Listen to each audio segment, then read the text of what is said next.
Hi friends, అందరికీ mixed dal కోసం అయితే నేను చాలాసార్లు ఎప్పుడో చెప్దామని అనుకుంటున్నాను. హెల్దీ ఫుడ్ అన్నమాట ఇది. మిక్స్డ్ దాల్ కర్రీ చాలా ఆరోగ్యానికి చాలా మంచిది.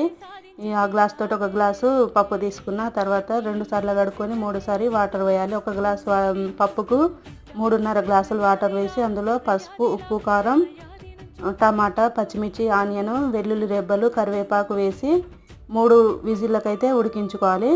3 విజిల్లకు ఉడికిన తర్వాత ఒక 5 మినిట్స్ తర్వాత మూత తీసి చూస్తే చూడండి ఎలా ఉడికిందో. ఇలా ఉడకాలి.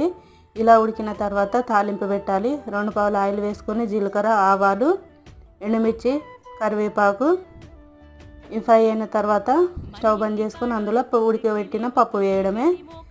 చాలా అంటే చాలా టేస్ట్ ఉంటుంది. సూపర్ టేస్ట్ ఉంటుంది. ఒకసారి ట్రై చేయండి తినని వాళ్ళైతే.